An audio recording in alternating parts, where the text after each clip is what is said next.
This personal story of mine is one that caused me to question my love for the outdoors. For what I saw out there still haunts me to this day, and sometimes on nights that are dark and still, I can sometimes still see that thing, with its twisted grin and cackling chuckle. I feel like the only way to escape its memory is to share it, so I'm not the only one burdened with this. To start off, I loved the outdoors all through my childhood with a strong passion. That's why when I had a chance to visit the Rocky Mountains in northern New Mexico with one of my friends, during the summer of my sophomore year in college, I jumped at the opportunity. For some more background information, my friend, who I'll call Jack, had some pretty wealthy parents, so he spent every summer traveling the world going on backpacking trips, which he, like me, loved to do. He went on backpacking trails that I could only dream to hike. He knew that I loved to backpack also, so he offered to pay for me to come along with him, knowing that there was no way I'd be able to pay for myself. This was a dream come true for me because I grew up on the east coast of the United States and never went farther west than the Mississippi River, and I always wanted to backpack the Rockies. So the school year ends and I had been preparing to go on the trip, and about a week away from the start of it, my friend calls me with some bad news, saying that his girlfriend got in a minor car accident and that he is going to have to miss the trip.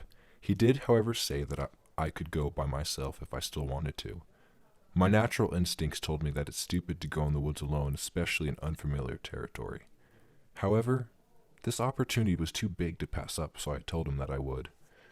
So I went without him and I started off on the trailhead alone. In the days prior to my arrival, it had continually rained in the upper mountains. So I, being prepared for the weather, fastened on my rain gear and headed off along the stream-stricken trail. A few days later, I found myself lonely and wishing that Jack was there with me. The trip was supposed to last 2 full weeks, and it's only been 5 days, and I wanted to go home, even if it was a dream trip. I only saw 3 other people along the trail, and they were going in the opposite direction of me.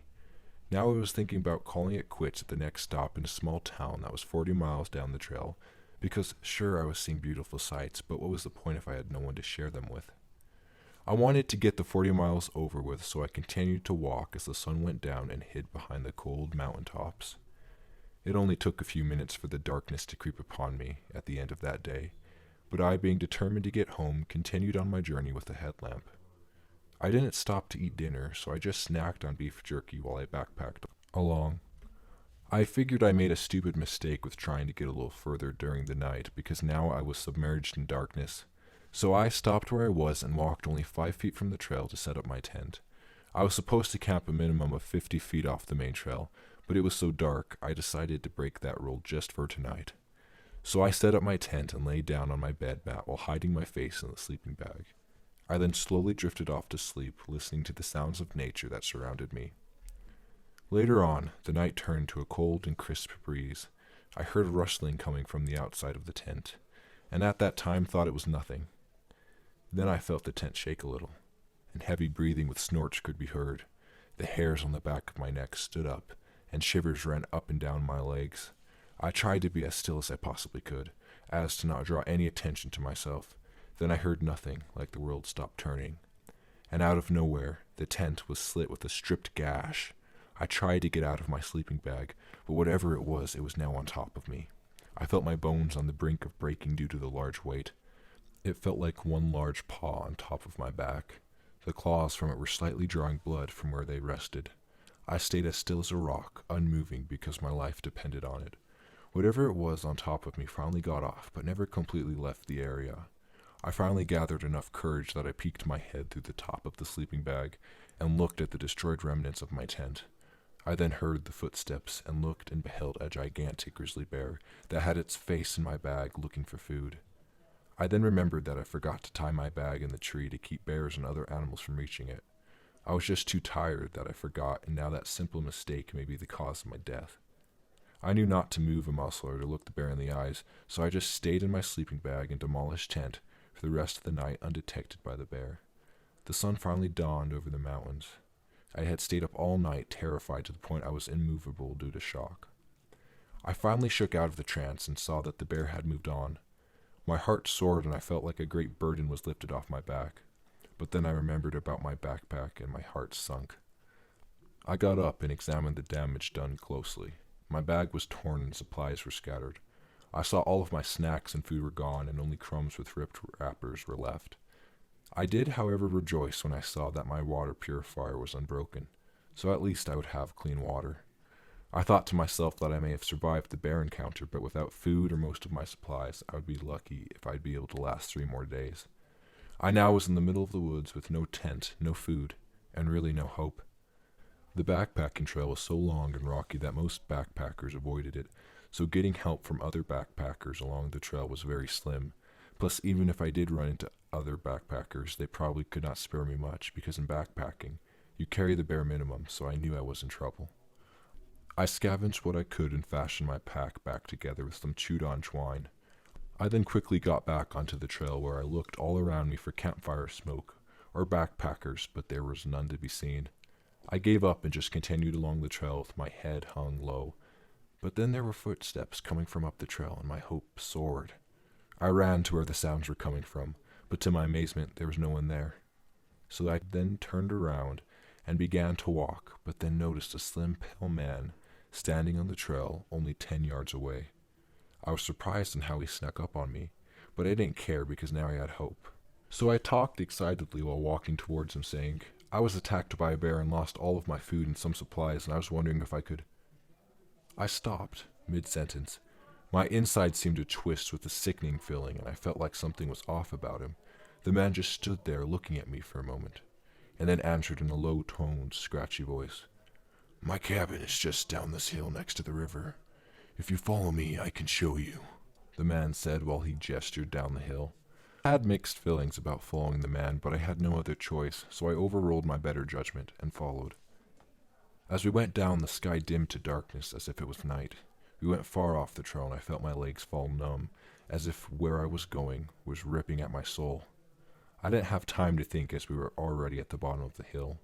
The man stopped walking, and his head snapped 180 degrees, which put him face to face with me, and he stated poetically in a mangled voice, The sky's night, though it is supposed to be bright, and the fear I can feel draws me near.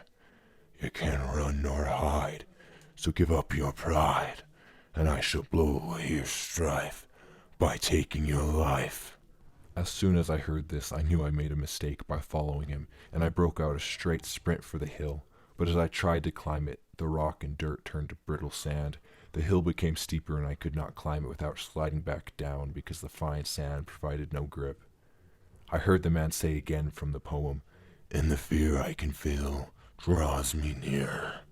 He had a smile on his face that was like none other I had ever seen. It was of pure, tantalizing evil.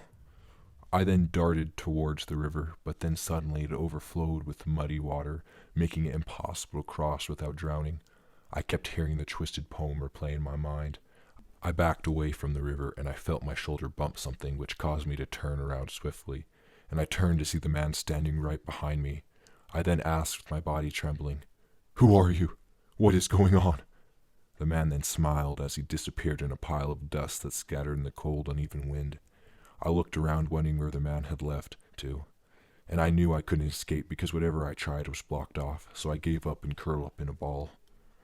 I could hear the man's cackling screech-like chuckle, and it echoed in my ears like the sound of a gunshot. It was like he was everywhere but nowhere all at once. I then stood up on my feet and was struck to the ground with a hard blow to the chest. I tried to get up again, but the same thing happened with much more force, knocking the wind out of my chest, and soon I could feel a burning sensation all over my body. I tried to scream, but no matter how hard I tried, nothing came out, as if the thing had stolen the air from my lungs. I felt my ribs being squeezed, and the air was being forced out of my body. A ring of fire formed around me, and the man appeared again. His eyes were red now, and his neck had markings around it that only could be formed by the fibers of a rope. Then the man pulled out a rope and fastened a knot into it right before he tossed it into the ground. Then he snapped his fingers, and the rope immediately strung up on a tree that towered over me. All of this can end. All it takes is one little ride, the man said while gesturing at the rope that dangled above. I grew angered, and I yelled, I will not kill myself because of you. Oh, in that case, these next days will be quite an experience, the devilish man answered back. I then thought back onto the poem the man had sung and recalled the words, And the fear I can feel draws me near. I thought of this, and then I thought that if I did not show any fear, the man would lose his power over me somehow. So I began to stand the same way a bear would stand to protect her cubs.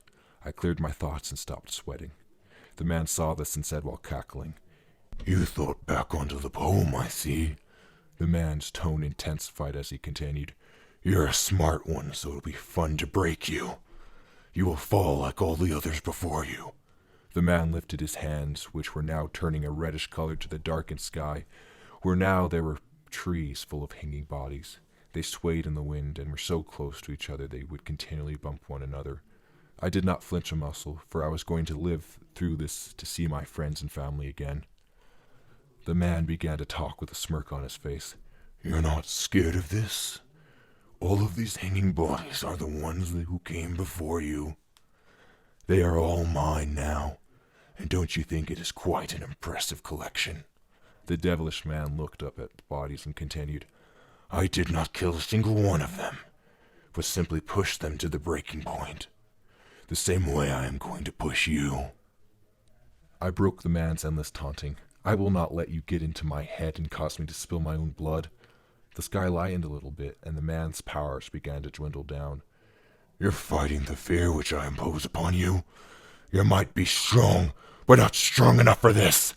The man screeched with a raspy voice as he seemed to glide through the air towards me, and the wind quickened. The man had his hands outstretched, and his skin began to peel off, revealing a black monster of indescribable hideousness. The flakes of his outer skin were picked up by the wind and turned to flames. "Do you fear me now?" the monster screamed, stopping only inches from my face. I held back the feelings of fear that so desperately wanted to come prying out. "I do not fear you anymore," I stated firmly while directly staring into the creature's dead eyes. The beast grew into a rage, but then calmed down to where it bowed its head and backed away from me, and as he backed away, he turned into black ashes, leaving only the sound of his cackle, which caused me to shake. Immediately as this happened, I fell to the dirt, fast asleep. I awoke in my tent with sweat covering my entire body. I looked around me and I had all of my food and gear, but a nasty headache. I then said to myself with a sigh of relief, it was all a bad dream. That thing that I saw doesn't and could not actually exist. I then packed my stuff, just thinking about my dream. I got all ready to go and began to walk onward, on the backpacking trail. Soon I then started to pass the place in my dream where I met the man. It was strange. I never had seen this part of the trail before, but it exactly matches the trail in my dream. I shrugged it off as a coincidence and continued to walk. But my eyes wandered down to the place where I followed the man off the trail, and I saw something that chilled me straight to my very core. I saw in the distance the exact same man from my dream, dead, hanging from a tree.